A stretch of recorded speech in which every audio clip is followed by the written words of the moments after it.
loud enough. I hope.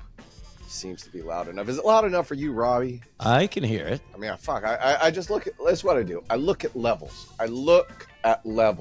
Well, levels are important. Levels are important. You don't want to, what we've said before, you don't want to peak, even though other aspects of life, maybe you want to peak. You don't want to peak. You don't want a microphone peak. No microphone peak. That's it. Just no microphone peak. But guess what? Now that you have this wonderful Christmas tree behind you, we're full into the holiday season. That's right. And you know what I was thinking about, too? We've been talking about on the podcast, like what was going on with harvest and all of that kind of stuff and put stuff to barrel. And what I just got through doing, which I'll be doing a lot of, is going, through the barrels now. And now we got real wine. And so it's cool because you go and you taste everything that you just made. But the side portion is that the wine, it's not that they're not enjoyable, but it's not like the wines that you, Mike Anderson, are going to enjoy. That's, the finished product. This is in such early stages. I don't want to say it's unpleasant, but it's not delicious. I mean, I'm not enjoying wine as I might have, a glass of, Pinot Noir here.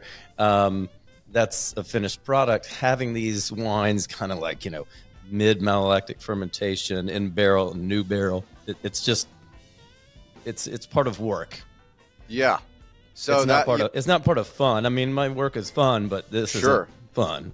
You know what? This is wonderful. What a nice segue that you just gave to that. I had the feeling of, because I was there in the infancy. I saw the baby being born. You saw the baby being born. I saw it being born. And what you're describing now is what we may both have. We got teenagers in the house. Yes. Right? I would say this is more of a toddler. Okay. I'm still changing diapers here. Yeah. And that can be, it's somewhat unpleasant. It's always funny how we look back to everything that like the diaper changing, somehow the yang to the yin of when you see the photos of your toddler, it's all the good aspects. Right. And we don't, maybe that's just our human nature. We don't stick with oh, that's right. We change diapers, similar to what you have going on. Oh, that's right. Infancy wine. But right. In hindsight, though, you look back, and I thought you were going with that is like, man, I miss changing diapers. If I could change a diaper right now, I surely would. And it's the same thing of like the pain of harvest itself.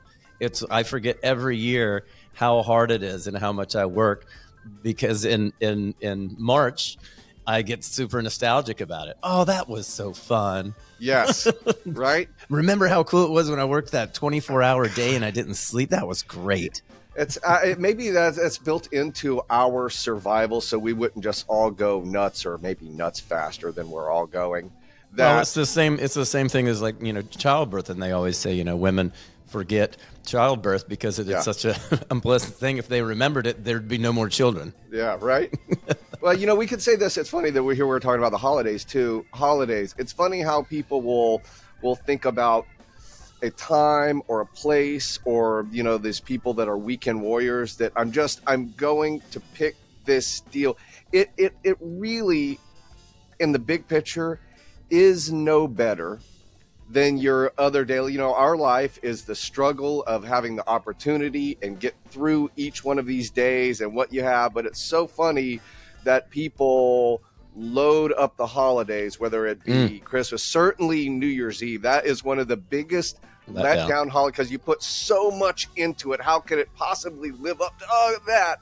And that it's another day, right? Well, it's true. I've never had that excitement of New Year's, but I mean, that's a commonly said thing. It's a letdown. And to me, in many ways, it's not that Christmas Day is a letdown. Yeah. It's a letdown that it's over. Yeah.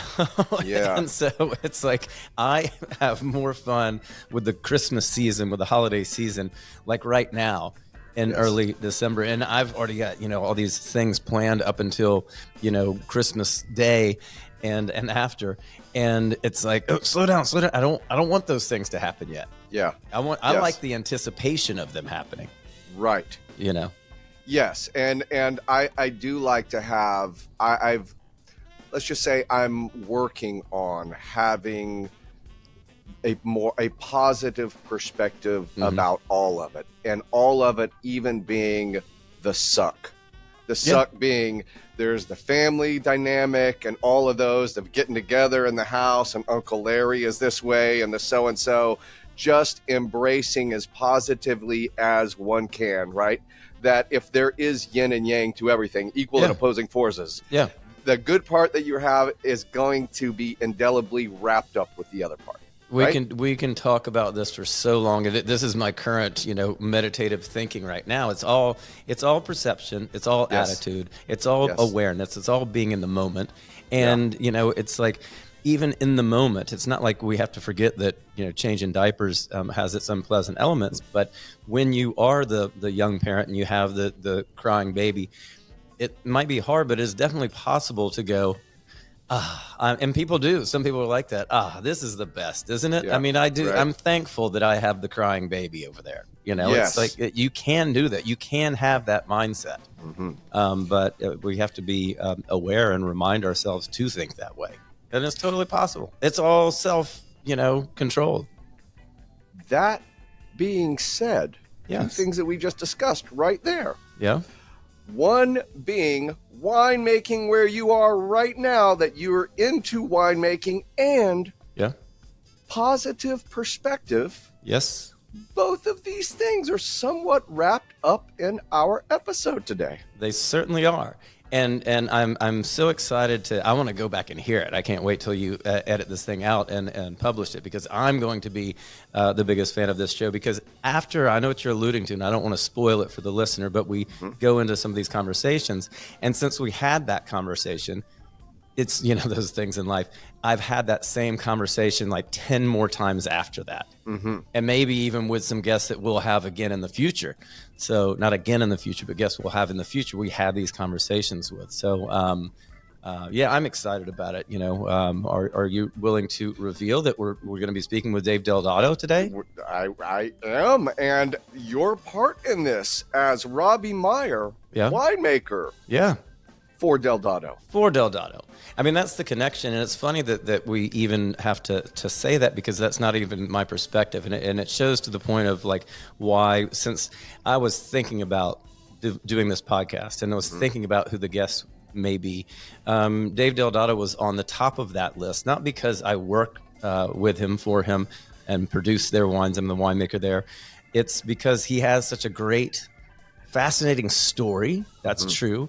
And he has that mindset that's very unique. Unfortunately, it's unique. I wish everybody kind of thought that way. But he's got really, really great perspective. He certainly does. And so what do you say? What do you say we get into this? I say we get right into it. Welcome to Drop the Check. Today's special guest is an investor, an entrepreneur, and has been called one of the fathers of the infomercial. He lives life to the fullest and is so positive that he seems to always see the glass half full. Of a 100-point Cabernet or Sangiovese from his award-winning winery, let's give a warm welcome to Dave Del Dotto.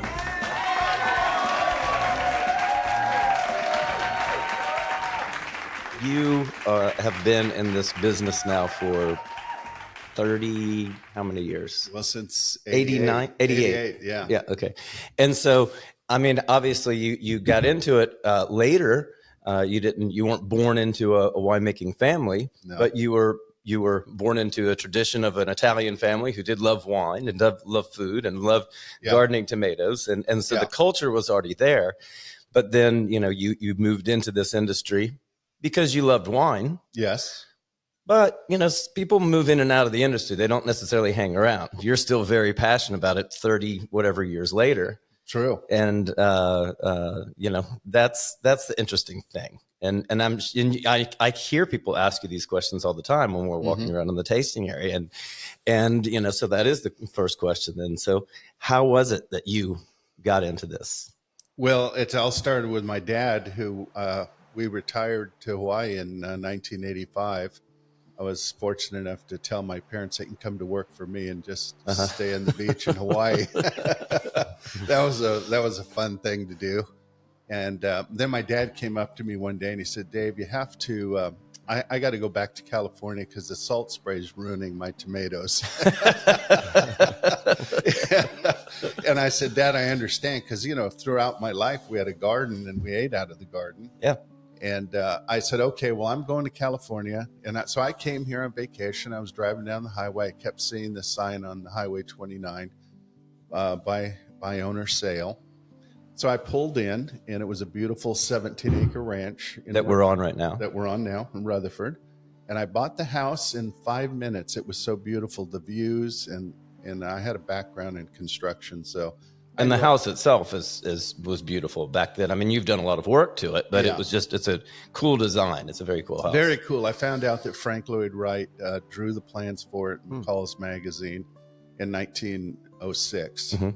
And anyway, it's beautiful bones. So I put a lot into it and cleaned it up.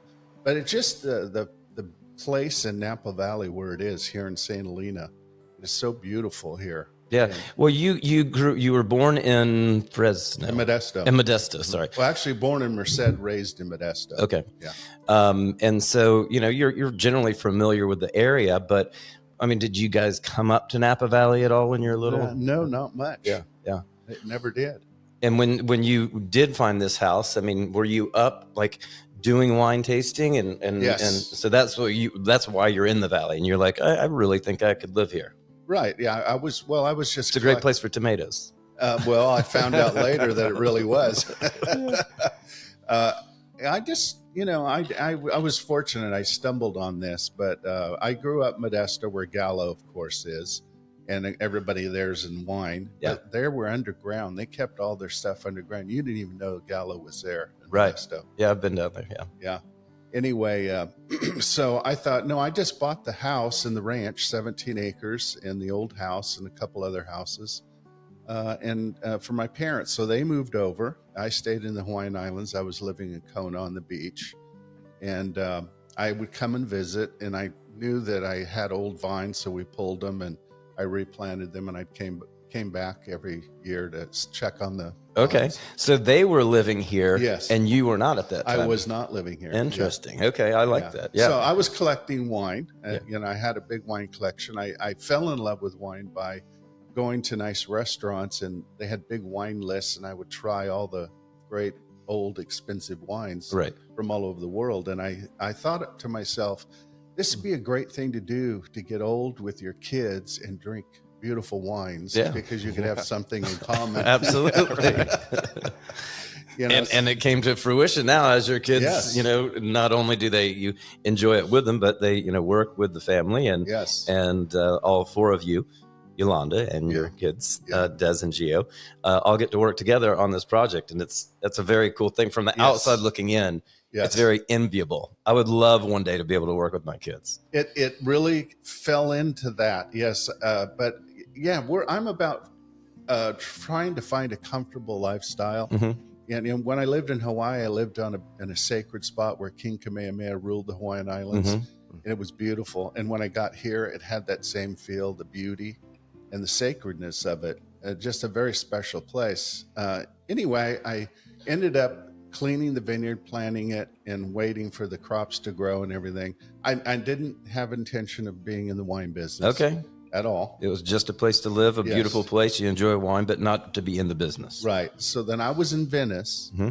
and I was in northern Italy, and I was at a wine shop in Lucca. Yeah. And I paid with my credit card for a wine I had there.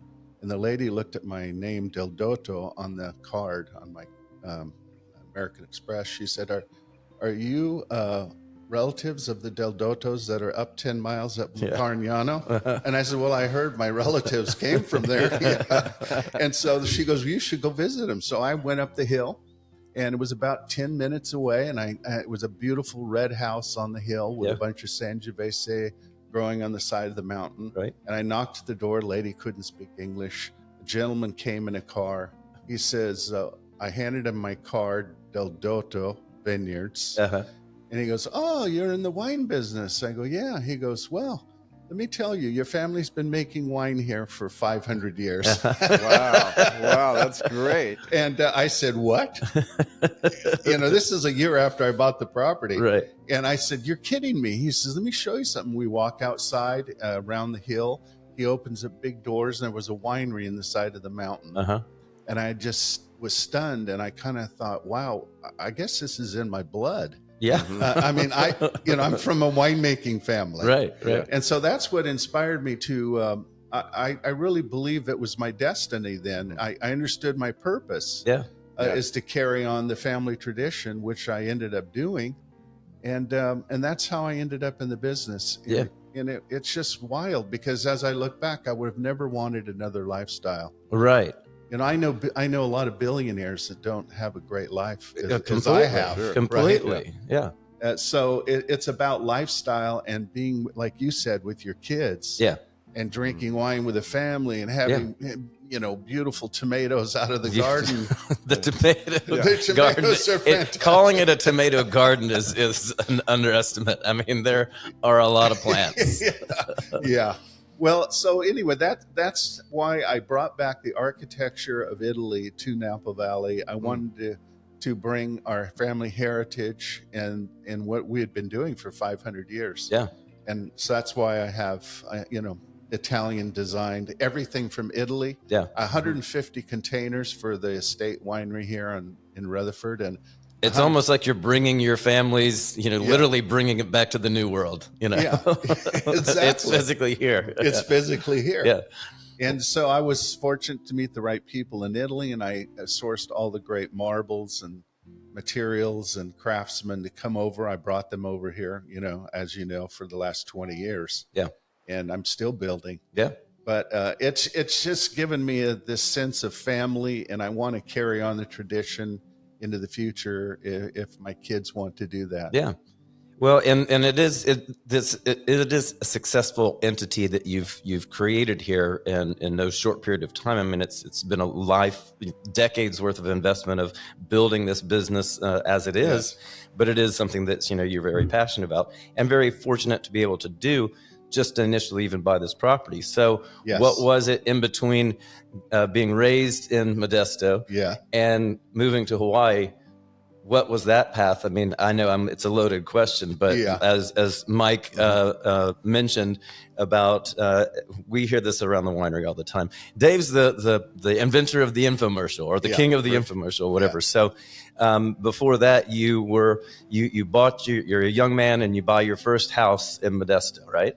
Yeah. Well, what happened was I was a dreamer, and my father was a truck driver. So we grew up an average family, but we never really had any money. Mm-hmm. And so I thought I started reading a couple of books. "You Are What You Think" by Douglas Hooper out of Berkeley. And it was about how we have a goal setting mechanism in our brain. And if we set a goal and we really focus on it, we can get there. And I know there's been a lot of books written since then, like The Secret and all these other kind of books. But it really, I really put it to use. And so I ended up really trying hard to focus on getting to where I wanted to go. So I would have a dream. And it's funny. I mean, there was visualization things in the books that said, visualize where you want to be and what you want to do and who you are. Yeah. And that it actually works. So I sat in, and they had exercises. Can you imagine yourself sitting in your office in a beautiful suit, and it's well decorated, it's beautiful, you have beautiful paintings on the wall, and you're a millionaire. Yeah. And so I would do that. And what's funny is about 3 to 5 years later, after reading those books, I was there.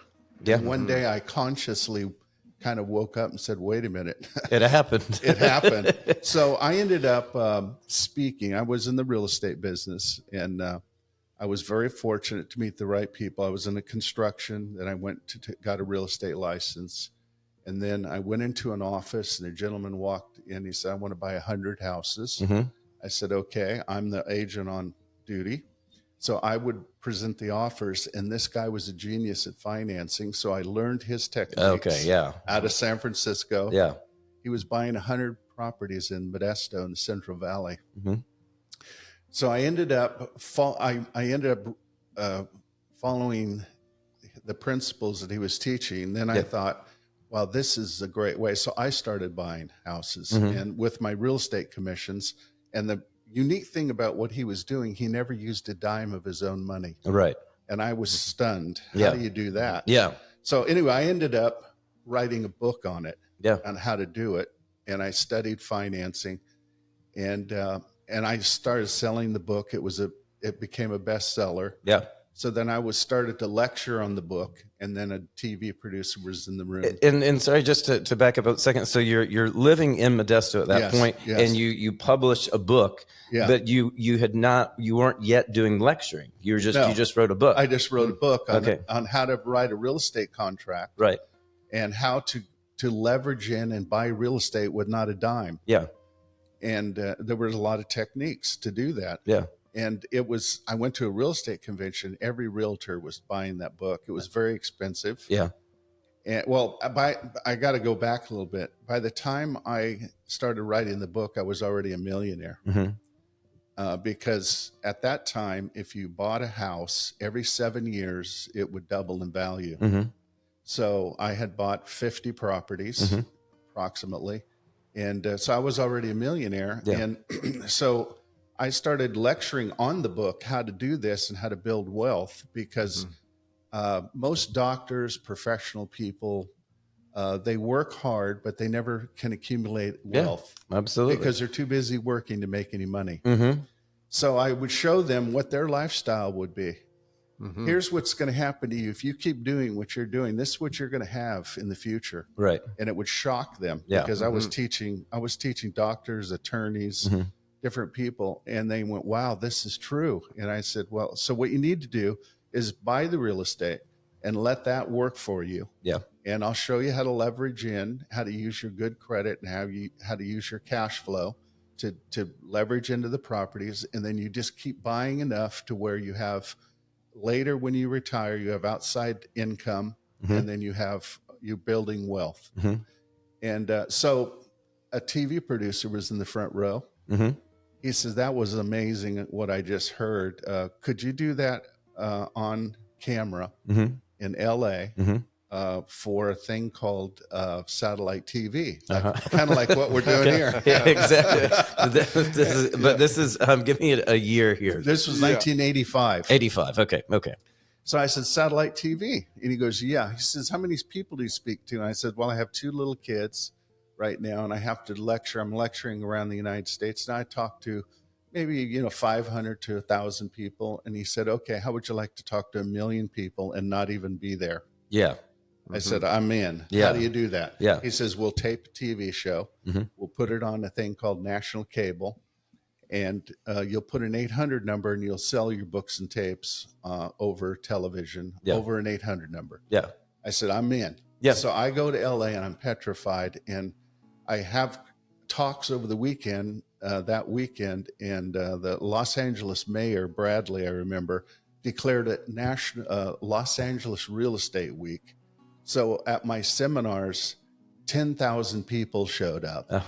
Wow. And 10,000 people. Okay. And so I invited them to come on a Monday night to do this TV show. Yeah. Yeah. Infomercial. Yeah.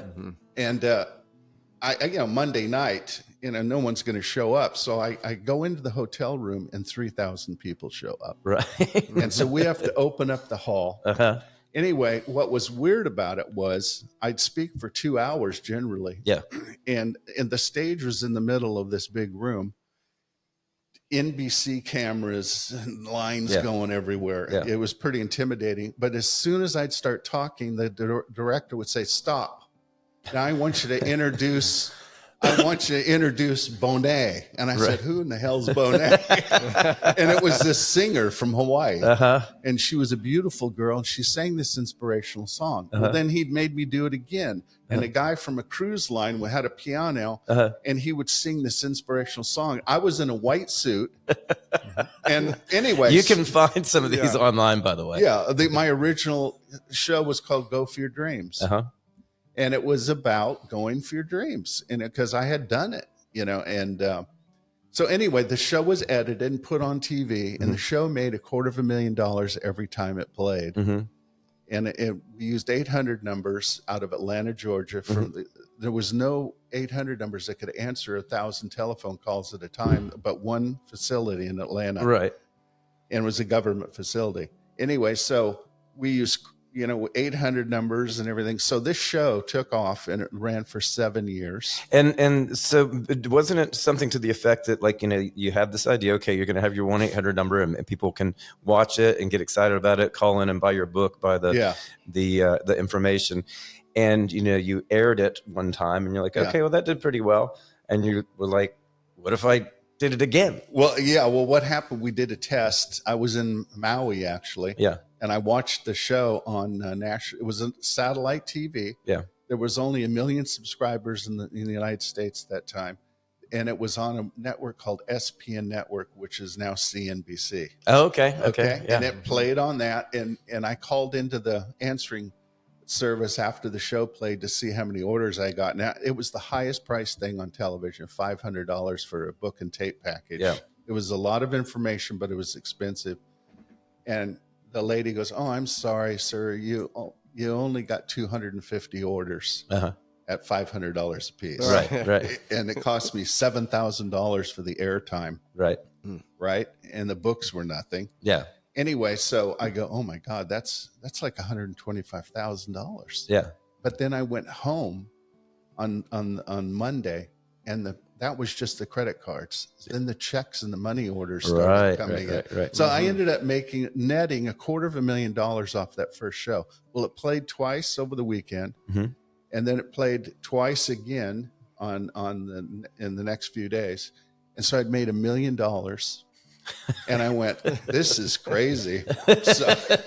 So I flew to Los Angeles, and I met with the TV people that were buying the media. Yeah, Doug at DCI Media, and I said, Doug, how many of these stations are there? He goes, he pulls this long list out, and I go, oh my God, there's a lot of stations. I said, how many can I buy? And he goes, well, if you can afford it, you can buy all these. I said, okay, I want you to buy every time slot that's available on every network. Yeah. And he kind of stopped, and he goes, okay. So he figures it out. He goes, man, that's like $20 million. Yeah. I said, okay, $20 million. Right.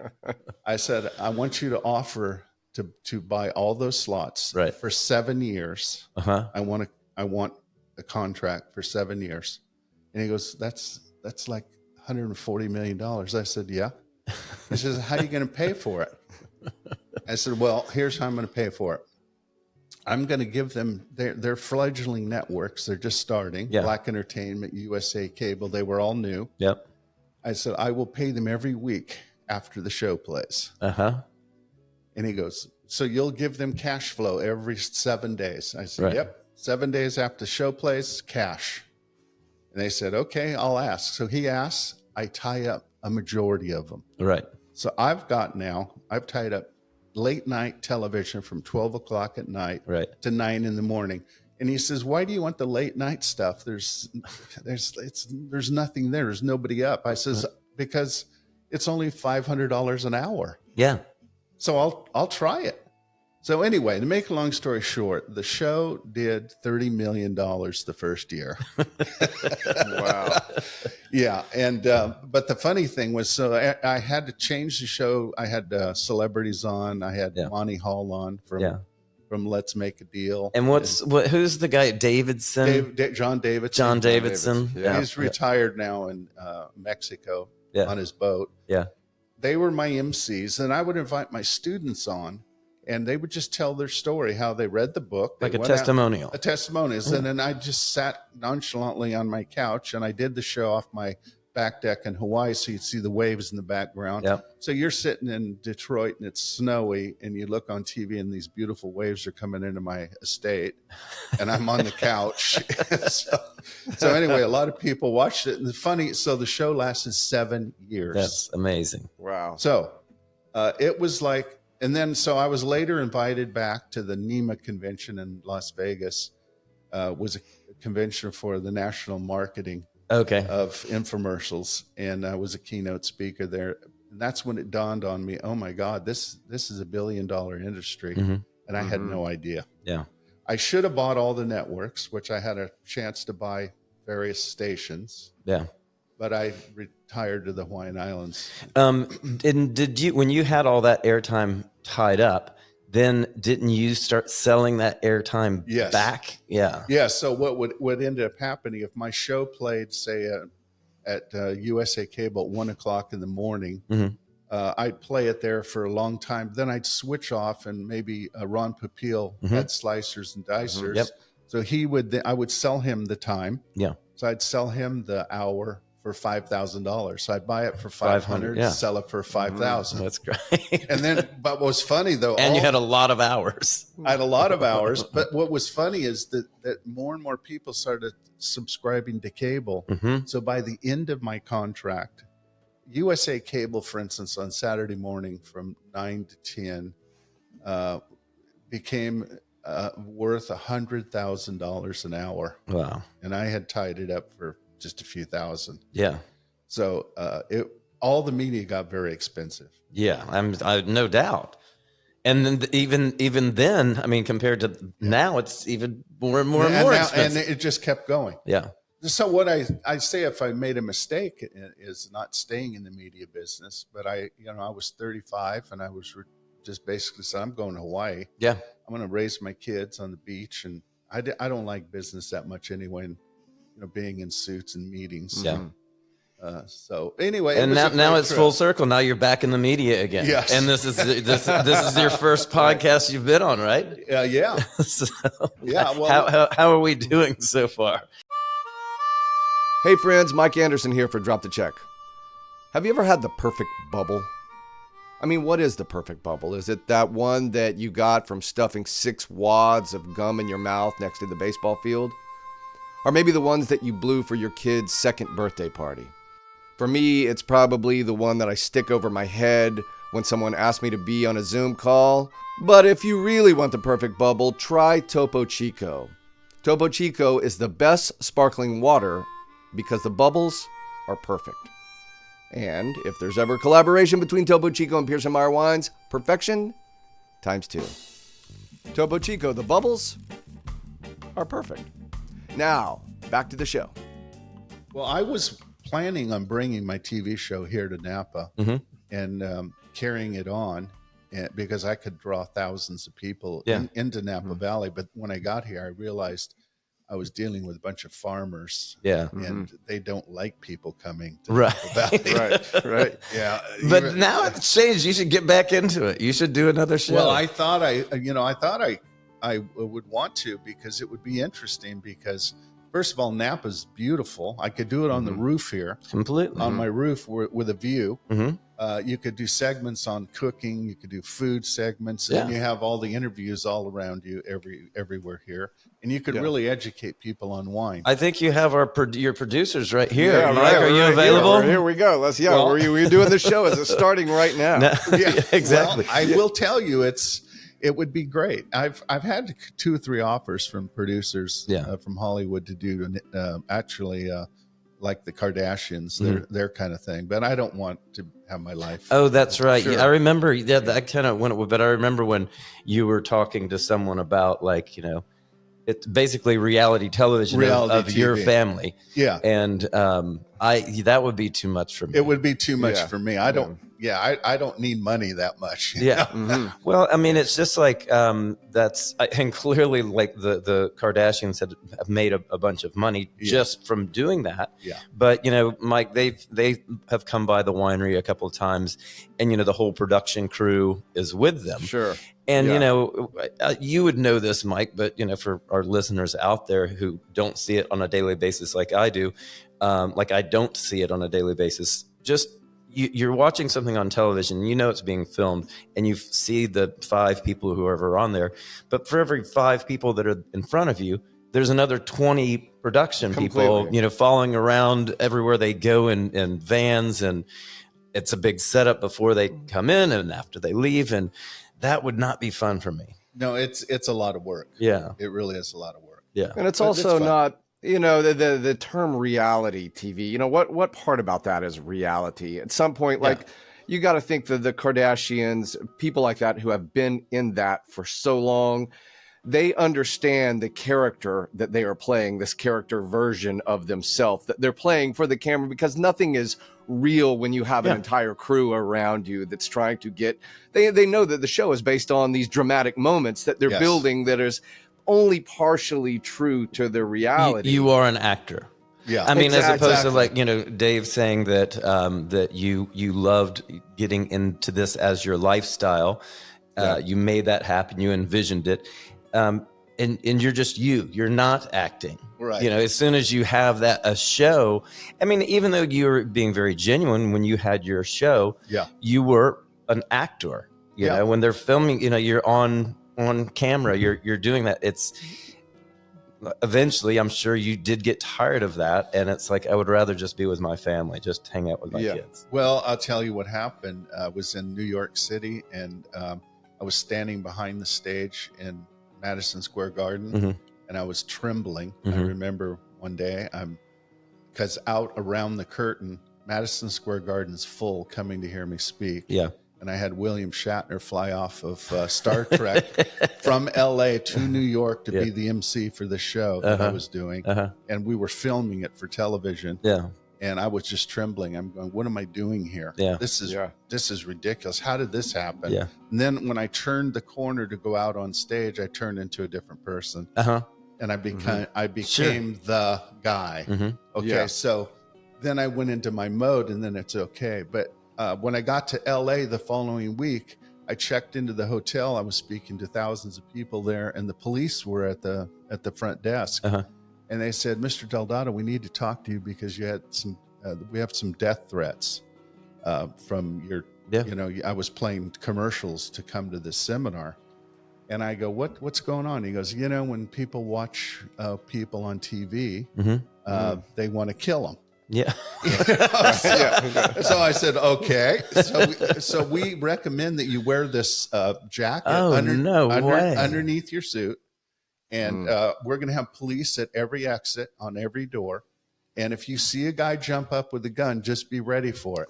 And I called my wife after that. And I said, honey, this is getting to be ridiculous, because I was becoming a guru, and I didn't want to be a guru. I just was trying to make a living, teach people how to buy a house. Right.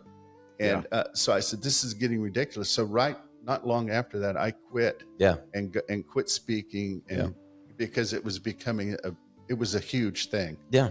And you're at that point, you're not living your life. No. You're just something else. It's dangerous. I don't know if I've told you this story before, Dave or Mike, but and did you know Tom Seaver when he was living here in the Valley? You know who I'm talking about, the pitcher? Yeah, Tom, terrific. But we used to always eat lunch at the same time at the Palisades Market. Yeah. And so we became friends, just, chit-chatting or whatever. And he had just the most amazing stories from playing baseball and all of that. And clearly he had amazing accolades and statistics and everything else. You're a big baseball guy. Yeah. So that was all great. And he had a lot of, fame and money and whatever else. But he said he was on the road one day, and he got a phone call from his mom, and she's like, "Hey, honey, happy birthday." And he didn't realize it was his birthday. Yeah. He didn't know what town he was in. He didn't know even where they were and everything else. And he was like, that's when I knew. He was like, I had to retire. Yep. It was like, it was just, he was no longer happy. Yes. I mean, of course he loved the game, loved the people, loved his teams, but being on the road, however many hundreds of days, percentage of the year, you're on the road in a hotel room without your family.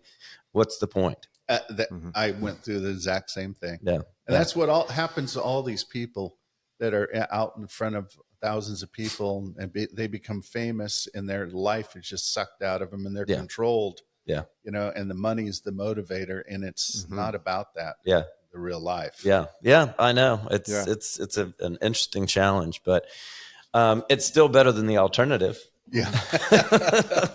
I mean, but you were talking earlier about the visualization techniques that you learned, early on. And I was thinking that at that time, though, some people don't cognitively think of that, but they are not doing well in life, and they're envisioning their bad place in life. Yes. Unintentional, but they view themselves as, I could never do that. And you just told yourself you couldn't. And that's the problem. And I used to tell people, if I could take all of your thoughts that you've had in the last 30 days and write them out, I could tell where your head is. Sure. Yeah. And it'd probably scare people. And what happens is people keep telling themselves they can't do it. Yep. And no, I've never done that. No, I can't do it. So what it does, it programs them to fail. Yeah, absolutely right. You got to change that. You got to change that. And then once you change that, it gets crazy. Yeah. I mean, you literally change your life. Yeah. And it's there for everybody. And it makes perfect sense.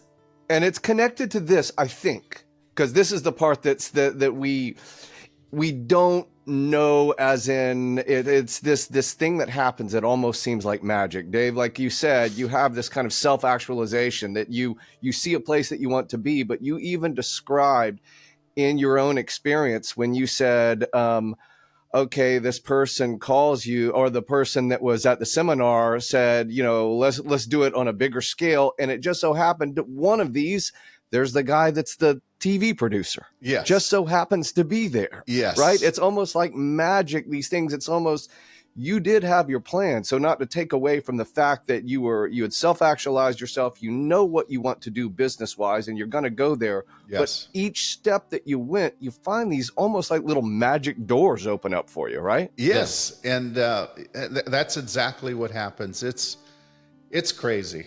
Well, I'm visualizing that this is going to be the #1 podcast in the country. Well, if you are, if you guys are, seriously, it could become that. Well, we were just moved into the top 50 in the food and wine category. Well, good. Right, Mike? That's right. Yeah, that's right. That's pretty good. No, you have to do it. So when I got into the wine business, and I said, well, okay, I have vineyards. I might as well start making some wine. And we started here in Rutherford with our Rutherford Cabernet. And then I started thinking about it. I says, well, what do I want to drink? I want to drink only the best in the world. Mm-hmm. Mm-hmm. So I want to drink 100-point wines. Mm-hmm. So, and then I go, well, wait, then I'm going to make 100-point wines. Mm-hmm. And then as time went on, I said, all right, here's my goal. I want to make the best wines in the world. Yeah. Now, that's a pretty big thing to say. Sure. And a lot of people would say it's crazy. But as the last 30 years has gone by, it's actualizing, I think. Because, I mean, when I was amazed when Robert Parker came here and gave us 3 100s on 3 different wines, and the others were, 96 to 99. And I went, wow, it can be done. Yeah. We just did it. We did. We did. So now you need your tomatoes rated. Yes. They would be very highly rated. I was on the phone again today with the compost company. It's all like backed up, whatever. But Mike, I get literally truckloads full of this amazing, beautiful compost just for Dave's tomatoes. Yes. So are we selling tomatoes as well? Which I have seen the tomatoes there at the winery. No, we just give them away, and we make sauces for the pizza. And uses them in our culinary program here. Culinary, But you're not selling them to other people. No, but my father told me, he called me in Hawaii, and he said, Dave, you're going to have great wine before I made the first wine. And I said, well, how do you know? Yeah. He says, because the tomatoes are fantastic. And I said, what do you mean? What's that got to do with a grape? Yeah. He said, son, you have a lot to learn. Tomato is a fruit. Right. And to have a fruit, a nice fruit, you got to have cool nights for the acid and warm days for the sun, for the sugar. Yeah. And he said, so your tomatoes are amazing. So that it's going to translate into the grapes. And that's why we know how the grape crop's going to be in July, way before September and October, by tasting the tomatoes. So, yeah. I mean, I remember this year you were when the tomatoes were developing, you were starting to ask me questions about in the vineyard, like, hey, are you going to find it that there's low acid or high acid or et cetera, et cetera, et cetera. So that it is pretty cool. And it is, I love it agriculturally, how, these different plants mimic each other because they're growing in the same conditions. Yes. The one odd thing, and I'm not an arborist, but I always notice that when we have big crop vintages in the big tonnages in the vineyard, the oak trees produce a lot of acorns. That's interesting. Yeah, I mean, like it's uncanny. Big crops for the vineyard, also lots of acorns on the oak trees. I'm sure there's a reason. I don't know why, but anyway, it's a fun existence to be here. We're talking about the visualization. I always find this funny when I tell my story about coming out here. When I was young, I'm not even sure if I was in high school yet. My sister lived out here. Well, she lived in San Francisco, but this whole area, and she was like, "I totally see you living out here one day." I mean, I'm not, not in wine, anything. It's like, why would you see me out here? And then oddly, she went to a wedding or a wedding reception up at a local winery here up at Maryvale. And this is like in the 80s or whatever. And she was like, oh, I totally see you getting married here one day. I didn't end up getting married there, but I did get married in San Francisco. And it's like, how did she see that, so long ago? It's wild. But that's what it takes. I think you always have to lean into that, both sides of those feelings. I think we have the feeling that something doesn't feel right, and maybe you're taught to believe that this is the path or the person or the whatever. I think more and more as I get older that you have to trust that intuition, right? Of feeling this feels right, and whatever that means, you got to go in that direction. I'll tell you something that feels right when I go to the Dotto winery and I have that damn pizza. And this is the remarkable thing too, that you can tell this story too. Tater tots. Yes. Yeah. The Kardashians' favorite thing to do. Yeah. Tater tots. Can you guys tell us a little bit about how the impetus of putting tater tots on your delicious, all these exquisite foods with your beautiful wines, there's these tater tots that are there. Well, it's my daughter's idea. She said, Dad, we hired a ex-French Laundry chef for the winery. Joshua Schwartz. Yes. He's been on the show. 14, 15 years ago. And so we're sitting around the table, and my daughter goes, Dad, we're tired of the foo-foo food. Yeah. When people drink, they like salt and they like potatoes and they like, So I said, okay, so what do you think? Well, we'll do pizzas and tater tots. I say, okay. And there it is. And it's beautiful. And we have the rest of the culinary team and the kitchens, and we do put on amazing meals for our events and things like that. And we have some delicacies tastings that the chef will do, cool little small bites. But just like he says, that you go through the beautiful caves and you have some nice red wine and you have barrel after barrel. You kind of want some tater tots, and you want a nice wood pizza. But it's crazy. It's crazy how listen. Dave, we were there. We were with a mixed group, some pilots that were there, and this is the first time, even though I had been there before, that the tater tots came out. Right. The pizzas came out. Some other things that the chef was bringing out to us were just wonderful, like a lobster roll and other little things. What your daughters may be called the foo-foo foods. Yeah. Frou-frou foods that, tater tots. I eat the tater tot, and I'm like, oh my God. Maybe I shouldn't say this because I'm just this Georgia boy that's here. This is the best damn tater tot that I've ever had. And then someone across the table goes, oh my God, this is the best tater tot I've ever had in my life. And I was like, thank God somebody else said it. It wasn't just me. It's fantastic. So anyone that's listening. Go ahead. Anyone that's listening.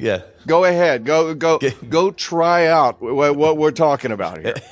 It is, but it's also funny, kind of like this visualization thing that we were talking about. Like there would be people like me, and I've said this to you on many things. You can't do that. And like, what do you mean I can't do that? I can do exactly what I want to do. And it's just a matter of how you do it. You know, if you told 90% of the people in this valley, I'm going to have, 100.1, I'm going to have, $350 estate wine, and I'm going to serve tater tots. They go, you can't do that. And it's like, yeah, but what if we made them the best tater tots that you could have? Pizza. Who wants pizza? Well, we're going to make our own dough. We're going to have wood oven pizzas. We're going to have, make it the best. It's just everything's always the best. And of course, people flock in to have it, So. Yeah, well, that's what it's about is, once you set that quality standard and you want to have the best in the world, you set that standard. And so everything has to fall in line with that, even to the tater tot. Exactly. Right? Exactly. It's the architecture. Yeah. It's all your staff. It's everybody trained. Everybody has a mindset. Yeah. You're one of the best winemakers in the world right now, and you probably don't even know it, Robbie. I'm visualizing it. If you visualize I feel proud and happy of the work that we're doing here. Yeah. Right? Yeah. Okay, so when you have all the best of the best, you can't bring things in that are not the best of the best. Yeah. And as a package, the whole feeling, the art, from the architecture to the wine to the beauty of Napa to the staff to the food, it all has to come together. Yeah. And fortunately, I think it has. No, it is. It's a great environment to work in, and it's a complicated process because of all the the way you sell wine, barrel by barrel by barrel, and the logistics. And we have multiple wineries, and that's very difficult, or it's a challenge. But our crew, our staff are so not. I mean, our cellar crew has been here for. Everybody has been here for years and years and years and years and years. I mean, I've been here since 2005, so this is my 18th vintage or whatever with you guys. So, it's like that shows you a lot if the people are staying around. That's right? true. Well, we want to make the best wine in the world. Yeah. And I tell you, it's fun to be a part of a winning team. Yeah. Well, I mean, that's the whole thing, right? If you are, what's the expression? Something like, all the rats jump off a sinking ship. And it's like, if you're at some place, whether it's the wine industry or any institution, if it's a sinking ship, people want out. Yeah. Exactly. If you're, sports analogy, if everyone wants to be on the winning team, it is the bandwagon, so, when you have, the standards are high, it makes the work difficult, but it also makes it something you want to be a part of. Exactly. So. And I think that it's self-propagating. It feeds itself. Exactly. Yeah. So I don't know.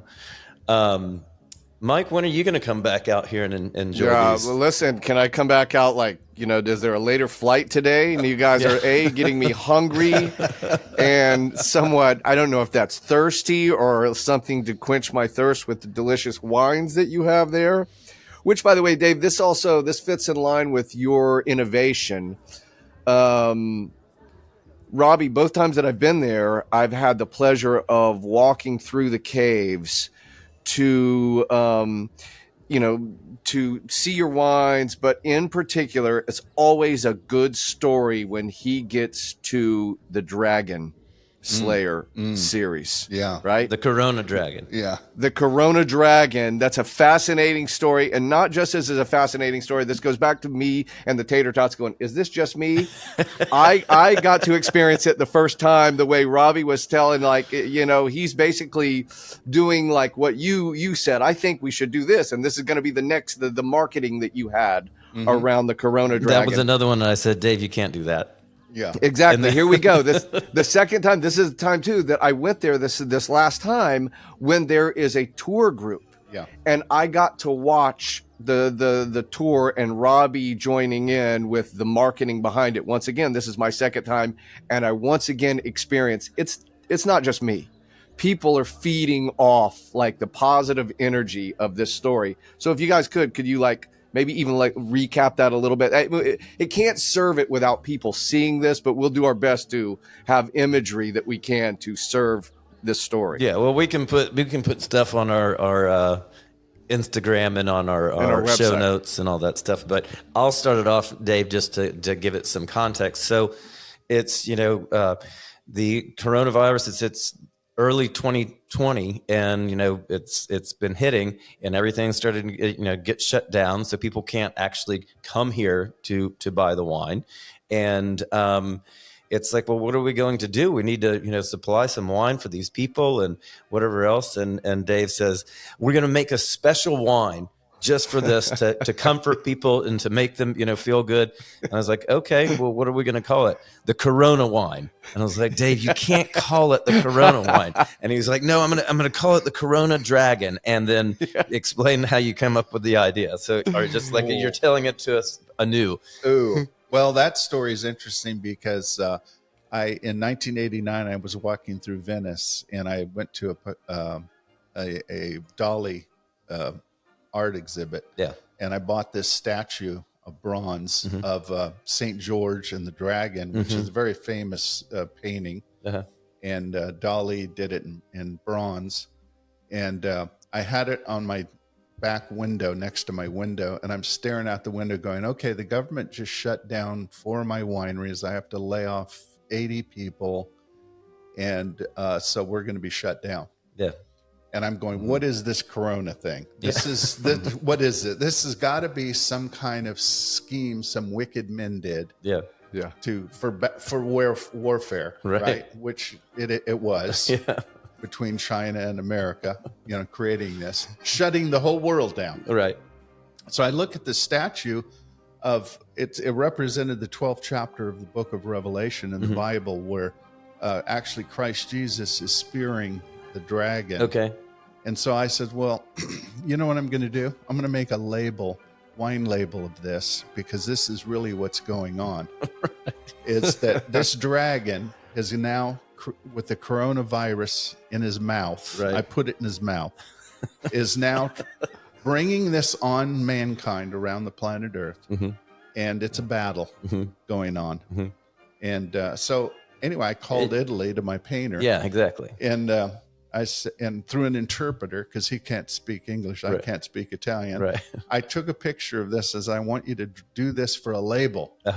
I realized that a wine label is a newspaper. Yeah. A wine label is a way to communicate with people. It's a little space, but it's a communicator. So I put that dragon on there with the spear going through it, and I go, we're going to battle this dragon. Right. And at that point, it was just going to be one. And you were like, I forget, a couple hundred cases we made of it, you know, and I was like, what? Like, I'm just inventing a new wine? Yeah, you can do it. Go ahead, just do it. I know what you're doing. I've got the idea. You just go do it. Yeah. And so we make the first wine, and you release it, and I don't think we had even bottled it, and it sold out. Yeah. And then you're like, okay, great, do it again. Kind of like the infomercials. Exactly. Just do it again, air it again, air it a second time, air it a third time. And sure enough, we ended up doing, 6 of them? Yeah, we did 6 labels, and all the way through COVID, we just highlighted what was going on with the virus in the world. Whether it's coming back, or we got the vaccination, or this, that, and the other, and you know, it's a very so basically thing. Everybody was buying the wine to give gifts to their doctor friends and nurses who were working on COVID. Yeah, they got this battle label, and it was really good Cabernet that it was made. Great wine. It was great wine, you know, and it was inexpensive. We lowered the price so everybody could enjoy themselves, right? And it was very successful. But I learned a lot about that. It's a way to express yourself. You know, we can communicate with people with a wine label. Yeah. Yeah. And you know, it is something that's interesting, and people do almost, I mean, hopefully, you know, from my perspective, they're collecting the wine because the wine is good, which our wines are great. Yeah. But people are also collecting labels. Yes. They're collecting, I mean, you know, this is no secret, but there's an old expression that the wine never tastes as good as it does at the winery, right? Because you're soaking it all in, and everything feels great here. But that is, you know, what some people are buying is the whole experience, or the feeling, the emotion. And you do a great job of that too, of creating a space that is sacred, as you might say, or that's, you feel really good, and that's just going to make that wine taste that much better. Well, yeah. I mean, our philosophy on wine in general, after spending 30 years in caves and meditating on what we're doing with wine. I mean, for me, the wine speaks to you, and it tells you it's a sacred thing. It's been a medicine, the first medicine on the planet, and it's a gift from God according to the Bible and the Psalms. I think it's 104th Psalm, verse 15. So wine is sacred. It's a gift from God. It's very special. It's very healthy. It's got 1,000 compounds in it. It's very natural. It's the most. And think about the fermentation. What that is. That cleansing. That fermentation. Yeah. And now you've got this beautiful beverage, and it brings families together, and it creates a moment in time when people open a bottle with their loved ones and their friends, and they drink a glass of wine together. It's a moment in time that they remember, and some are very important with loved ones. So we have a big responsibility to make good I was wine. just going to say, you're putting the extra pressure on me now.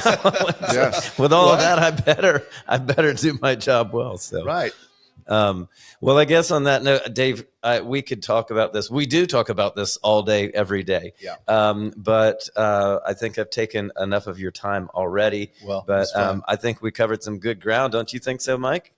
I think it was great. That was a great way to end it too, Dave.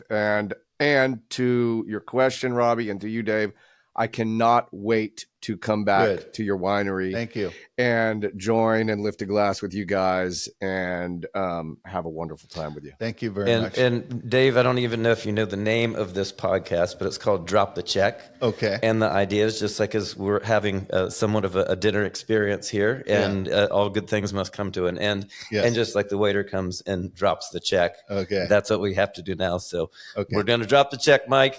Thank you, sir. It is time to drop the check. It's time to drop the check. It was fun. Thanks, Dave. Thank you. Hey, friends. Thanks for joining us today on Drop the Check.